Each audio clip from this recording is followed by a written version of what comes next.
ಆ power project ಯಾವ್ದಪ್ಪ ಅಂದ್ರೆ ಪಾವಗಡದಲ್ಲಿ ನಿರ್ಮಾಣವಾಗಿರುವಂತದ್ದು ಸೋಲಾರ್ ಪ್ಲಾಂಟ್. ಆ ಒಂದು ವಿಚಾರಕ್ಕೆ ಸಂಬಂಧಪಟ್ಟಂತೆ ಒಂದು ಬಹುದೊಡ್ಡ ಪ್ರಾಜೆಕ್ಟ್ ಅದು. ಡಿ.ಕೆ. ಶಿವಕುಮಾರ್ ಅವರು ಇಂಧನ ಸಚಿವರಾಗಿದ್ದಂತಹ ಸಂದರ್ಭದಲ್ಲಿ ಕೈಗೊಂಡಿದ್ದಂತಹ ಯೋಜನೆ, ದೇಶದ ಅತಿ ದೊಡ್ಡ ಸೋಲಾರ್ ಪವರ್ ಪ್ರಾಜೆಕ್ಟ್ ಅನ್ನುವ ಖ್ಯಾತಿ ಕೂಡ ಇದೆ. ಅದು ಇವರು ಸಚಿವರಾಗಿದ್ದಂತಹ ಸಂದರ್ಭದಲ್ಲಿ ನಿರ್ಮಾಣವಾಗಿರುವಂತದ್ದು. ಈ ಒಂದು ಪ್ರಾಜೆಕ್ಟ್ನ ವಿಚಾರಕ್ಕೆ ಸಂಬಂಧಪಟ್ಟಂತೆ ಅಂದ್ರೆ 2,000 ಎಕರೆ ವಿಸ್ತಾರವಾದಂತಹ ಬೃಹತ್ ಪವರ್ ಪ್ರಾಜೆಕ್ಟ್ ನಲ್ಲಿ ಮಂತ್ರಿಗೆ ಪರ್ಸೆಂಟೇಜ್ ಇರುತ್ತಂತೆ. ಆಲ್ಮೋಸ್ಟ್ ಎಲ್ಲಾ ಪ್ರಾಜೆಕ್ಟ್ಗಳಲ್ಲೂ ಕೂಡ ಈ ರೀತಿಯಾಗಿ ಪರ್ಸೆಂಟೇಜ್ ಅನ್ನ ತಗೊಳ್ತಾರೆ ಅನ್ನುವ ಒಂದು ಆರೋಪಗಳು ಇದೆ. ಕೇವಲ ಇಂಧನ ಇಲಾಖೆ ಅಂತಲ್ಲ, ಸಾಕಷ್ಟು ಇಲಾಖೆಗಳಲ್ಲಿ ಪರ್ಸೆಂಟೇಜ್ ಕೊಟ್ಬಿಟ್ಟೆ ಆ ಒಂದು ಅಂದ್ರೆ ಪ್ರಾಜೆಕ್ಟ್ಗಳನ್ನ ತಗೊಬೇಕು ಅನ್ನುವ ಆರೋಪಗಳು ಕೇಳಿ ಬರ್ತಾನೆ ಇರ್ತವೆ ಯಾವುದೇ ಸರ್ಕಾರ ಇದ್ದಂಥ ಸಂದರ್ಭದಲ್ಲಿ. ಇನ್ನು ಈ ಒಂದು ಪವರ್ ಪ್ರಾಜೆಕ್ಟ್ಗೆ 7 to 10% ಅಮೌಂಟ್ ಅನ್ನ ಕಟ್ ಮಾಡ್ಕೊಳ್ತಾರಂತೆ. ಆದರೆ ಡಿ.ಕೆ. ಶಿವಕುಮಾರ್ ಅವರು ಸಚಿವರಾಗಿದ್ದಂಥ ಸಂದರ್ಭದಲ್ಲಿ ಇದು 12%ಗೆ ಏರಿಕೆ ಆಗಿತ್ತಂತೆ.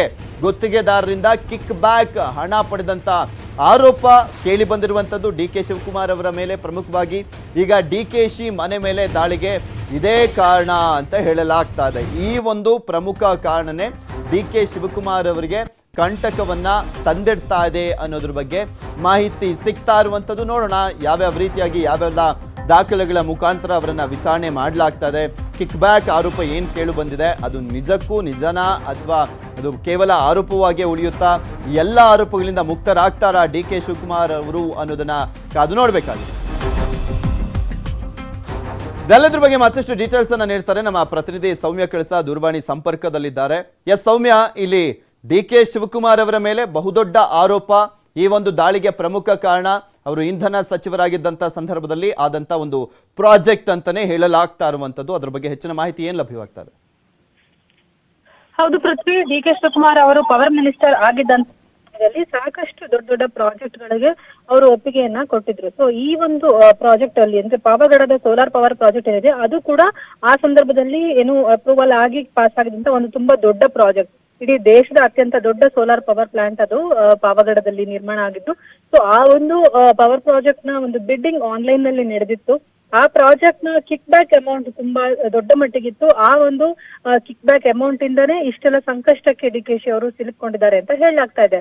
ಈ ಹಿಂದೆ ಐ.ಟಿ ಡಿಪಾರ್ಟ್ಮೆಂಟ್ ಮತ್ತು ಇಡಿ ಇಬ್ರು ಕೂಡ ಇನ್ವೆಸ್ಟಿಗೇಷನ್ ಮಾಡದಂತ ಸಂದರ್ಭದಲ್ಲಿ ಒಂದಷ್ಟು ವಿಚಾರಗಳಲ್ಲಿ ಅವರಿಗೆ ಒಂದು ಸ್ಟ್ರಾಂಗ್ ಪ್ರೂಫ್ ಸಿಕ್ಕಿತ್ತು. ಆ ಒಂದು ಸಾಕ್ಷ್ಯಾಧಾರಗಳನ್ನು ಅವರು ಸಿಬಿಐಗೆ ಹಸ್ತಾಂತರ ಮಾಡಿದ್ರು. ಆ ಹಿನ್ನೆಲೆಯಲ್ಲಿ ಆ ಎಲ್ಲ ಸಾಕ್ಷ್ಯಾಧಾರಗಳನ್ನ ಮುಂದಿಟ್ಕೊಂಡು ಸಿಬಿಐ ಅವರು ನಡೆಸಿದಂತಹ ತನಿಖೆಯಲ್ಲಿ ಈ ಒಂದು ರೇಡ್ ಪ್ರಮುಖ ಪಾತ್ರ. ಇವತ್ತು ಏನು ಡಿ.ಕೆ.ಶಿ ಅವರ ಮನೆ ಜೊತೆಗೆ ಅವರ ಸಹೋದರನ ಮನೆ ಸೇರಿದಂತೆ ಅವರ ಎಲ್ಲಾ ಒಂದು ಕಚೇರಿಗಳಿರ್ಬೋದು, ಬೇರೆ ಕಡೆ ಎಲ್ಲ ಏನು ರೇಡ್ ಮಾಡಿದೆ ಸಿಬಿಐ, ಆ ಎಲ್ಲದಕ್ಕೂ ಪ್ರಮುಖವಾಗಿ ಅವರು ಏನು ಸಿದ್ದರಾಮಯ್ಯನವರ ಒಂದು ಅವಧಿನಲ್ಲಿ ಅಧಿಕಾರ ಅವಧಿನಲ್ಲಿ ಇಂಧನ ಸಚಿವರಾಗಿದ್ದಂತ ಸಂದರ್ಭದಲ್ಲಿ ಯಾವ್ಯಾವ ಪ್ರಾಜೆಕ್ಟ್ಗಳಿತ್ತು ಆ ಪ್ರಾಜೆಕ್ಟ್ಗಳ ಒಂದು ಕಿಕ್ ಬ್ಯಾಕ್ ಅಮೌಂಟ್ ನಿಂದ ಶೇಖರಣೆ ಆಗಿರುವಂತಹ ಒಂದು ಸಂಪತ್ತು ಅಂತ ಹೇಳ್ಬೋದು. ಆ ಒಂದು ಸಂಪತ್ತಿನ ಮೂಲವನ್ನ ಹುಡುಕೊಂಡು ಸಿಬಿಐ ಅಧಿಕಾರಿಗಳು ಈ ಒಂದು ರೇಡ್ ಅನ್ನ ಮಾಡಿದ್ದಾರೆ, ಜೊತೆಗೆ ತನಿಖೆಯನ್ನ ಮುಂದುವರಿಸಿದ್ದಾರೆ ಅಂತ ಹೇಳಲಾಗ್ತಾ ಇದೆ. ಓಕೆ, ಥ್ಯಾಂಕ್ ಯು ಸೌಮ್ಯ ನಿಮ್ಮೆಲ್ಲ ಡೀಟೇಲ್ಸ್ಗಾಗಿ. ಈ ಪಾವಗಡದ ಪವರ್ ಪ್ರಾಜೆಕ್ಟ್ ನಿಜಕ್ಕೂ ಡಿ.ಕೆ. ಶಿವಕುಮಾರ್ ಅವರಿಗೆ ಕಂಟಕವನ್ನ ತಂದೊಡ್ಡುತ್ತಾ ಅನ್ನೋದನ್ನ ಕಾದು ನೋಡ್ಬೇಕಾಗಿರುವಂತದ್ದು. ಯಾಕೆಂದ್ರೆ ಇಲ್ಲಿ ಪ್ರಮುಖವಾಗಿ ಕೇಳಿ ಬರ್ತಾ ಇರುವಂತ ವಿಚಾರ ಅಂದ್ರೆ ಇದೇನೆ, ಯಾವ ಕಾರಣಕ್ಕೋಸ್ಕರ ಸಿಬಿಐ ಅಧಿಕಾರಿಗಳು ದಾಳಿಯನ್ನ ಮಾಡಿದ್ದಾರೆ ಅನ್ನೋದನ್ನ ನೋಡುವಂತ ಸಂದರ್ಭದಲ್ಲಿ ಈ ಒಂದು ಪ್ರಮುಖ ಕಾರಣ ಕಾಣಸಿಗ್ತಾ ಇದೆ.